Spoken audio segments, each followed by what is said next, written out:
Hello, this is another Doctor Who review to add to the growing pile. This time I want to review even, this one, The Enemy of the World, which is a Patrick Troughton episode, the second Doctor going all the way back to 1967, just before I was born, not long before I was born. So obviously I never saw this the first time around, given that I didn't exist, or at least if I did, I wasn't watching it in this body. Maybe I was watching it in some other reincarnation. It's quite an interesting episode. I like this one. Let's face it, I like pretty much all of the episodes I review.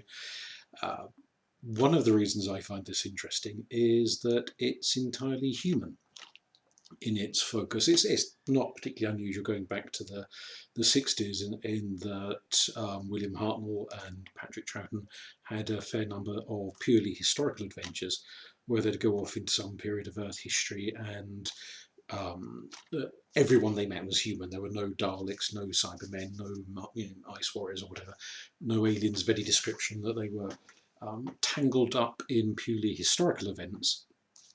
That was not uncommon at that period of broadcasting. Obviously, we don't. It's been quite a long time since there's been anything that's been a straightforward historical piece without any kind of alien presence whatsoever involved. This is slightly unusual in that it is not historical. It was a futurist piece. Slightly amusingly, the episode is set in the year 2018, which obviously for us is been and gone, and none of the events in this have happened. Well, or have they? Possibly some of it is predictive. Certainly, it deals with a lot of environmental issues and environmental crises.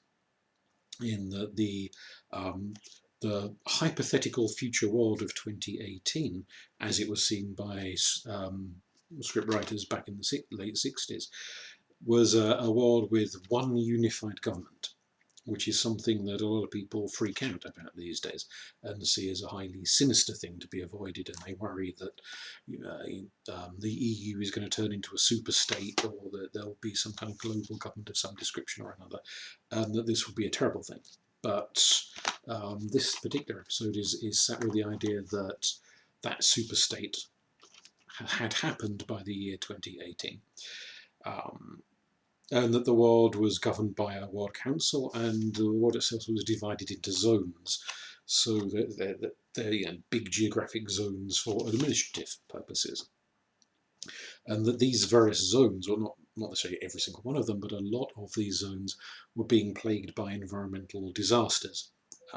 Famine was was predicted to be a huge issue in the future, and we're presented with a conniving politician called Salamander, who is played by Patrick Troughton himself. So it's a double role in that he plays the Doctor and the conniving evil villain of the piece, who inexplicably is well, not a clone, but a lookalike of the Doctor. It's often argued that everyone has a doppelganger somewhere in the world, somebody who looks remarkably like them. I pity whoever it is that looks remarkably like me, but never mind. So this Salamander, he's not a Time Lord or anything like that. He just happens to look exactly like the Doctor. And one of his manoeuvres to get himself elected into a position of great popularity with the voters is to try and resolve the famine crisis, the food crisis. So he's nicknamed the shopkeeper of the world because he's come up with various schemes and what have you to increase food production in all sorts of areas of the world that we don't normally associate that particular style of food production with, which is again connected perhaps to huge environmental change. So to give you an example of this, there's a brief scene where some of the characters are drinking wine that has been grown and made and produced in Alaska, which is not well, at the moment it's not an environment renowned for the kinds of temperatures you'd need to grow grapes. But obviously they were looking to forward to a future in which they thought the environment would change radically, and places that were very cold back in the 60s would one day become very warm and vice versa. So they were seeing these huge changes. And of course, whilst Alaska is not a wine growing region, nonetheless, we are starting to see, if not world government, at least we're starting to see major environmental issues and worries and concerns and anxieties brought about connected to changes in weather and the threat of potential starvation as the population gets bigger and bigger and bigger. And we're faced with all these issues of where will we grow food as the ice caps melt, water levels rise. What is currently farmland may one day be underwater or unproductive for other reasons. All of these sorts of issues are things we are facing now. So whilst the exact plot of this episode has not come to pass in 2018, nonetheless some of these issues are floating around now. So, it's a little bit predictive in that way. Going back to Salamander, who is Mexican, a Mexican politician, and Patrick Troughton does his best Mexican accent. He is your stereotype politician, as in two-faced, saying one thing to the public and conniving and getting up to all sorts of no good when the public aren't looking, including having various political opponents murdered.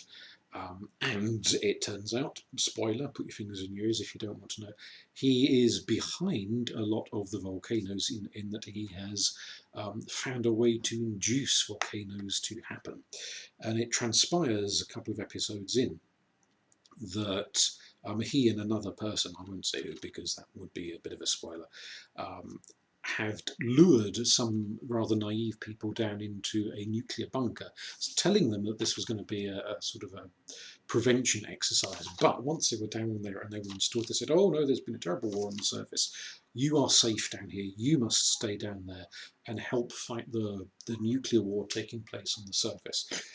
Every so often, Salamander goes back down covered in mud and bruises, going, oh, it's terrible up there on the surface. This has happened, that's happened, something else has happened, keeping the people trapped and fearful down there and inducing them to use technology to cause these various volcanoes that are erupting all over the place. So that's quite a telling piece, quite an insightful one, in that we have the not uncommon, and I'm not going to mention any real life politicians, but I'm sure you can fill in the dotted lines yourself, of politicians who whip up a fear and then convince people they have the solution to the fear, even though they're the ones who've created the fear. It's a good way of riding into power if you can terrorise people into thinking there's something they need to be afraid of, and that you are the only man, or these days the only woman, who can resolve their worries, resolve their anxieties. So he gallops into power. The episode is split between Australia and Hungary and this underground bunker deep, deep, deep within the earth. And as far as I'm aware, I've been trying to think of an episode that was, I think it's the only TV episode that's set in Australia at all, at least so far. Which is interesting. They're only very briefly in Australia, to be honest, but it's there. That Patrick Troughton plays two parts is an interesting one. It's something that William Hartnell had done in an episode that's now lost and no longer available to watch, although there is the novelisation of it. The Massacre of St Bartholomew's Eve, where William Hartnell played both the Doctor and a rather rotten old abbot who was conniving to bring about this massacre. They didn't quite have the sort of split screen technology in Hartnell's day that they did in Troughton's day, so you never see the Doctor and the Abbot on screen at the same time for that one. They're always, when one goes off, the other comes on, sort of thing. Whereas with the two Troughtons, as it were, with Salamander and the Doctor, there are periods when they confront each other on screen. It's a neat idea, it's an interesting one, and it has been revisited in other ways, so where you get the main actor playing two parts. For example, in Meglos, Tom Baker plays both the Doctor and an alien that has taken the shape of the Doctor, so I suppose technically not two characters per se, but the good Doctor and the evil pretend Doctor.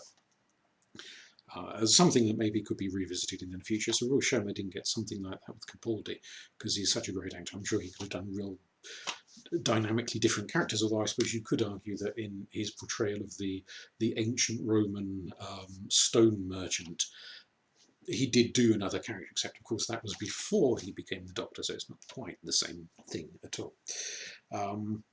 It's a fun and entertaining episode. Most of the actors I was, aside from Troughton himself and the companions, I was unfamiliar with, except for a chap called Milton Johns, who plays Bentic, who is a sort of kind of the head of the secret police. He's this slimy, oozy, sadistic character who enjoys being cruel and makes no bones about the fact that he enjoys torturing people and terrorising them, getting up to no good. Gets his comeuppance in the end, but he's a very good actor. I've seen him in tons of other stuff, one of those British character actors who back in the day was always cropping up in one thing after another, after another, after another, and he's particularly good in this. If you've not seen it, worth a watch. A very entertaining episode. And yes, brings out all sorts of interesting and challenging ideas. I suppose it also highlights to some extent the fact that Doctor Who has sprawled over so many decades with so many stories and so many plots that half of them don't really fit together. In events that are predicted in the future of Earth in one episode, you've got another episode a few years later in which none of those events from the first episode are referenced in the second episode. So things that haven't happened. So yeah, as in the 2018 World Council and the World Zones and everything else, you've got now episodes of New Who that are set after this, which make no reference to Salamander as a character, no reference to the volcanoes, no reference to the World Zones and all the rest of it. So, you know, I suppose it's just one of these things that happen when you have a show that goes on for so long. It's difficult to have a scriptwriter keeping track of everything because there's so many ideas flying around that it would get really chaotic and confusing to mash all of those ideas together.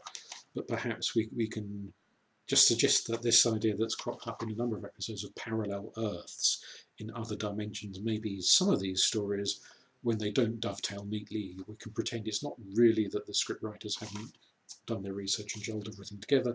It's rather that some events were taking place in one version of Earth in one dimension, and other events were taking place on a different version of Earth in a different dimension, and so they're all equally true, or something. Anyway, very good episode, highly entertaining, all in black and white naturally in 1967, but yes, do keep an eye open for it if you haven't watched it, and enjoy.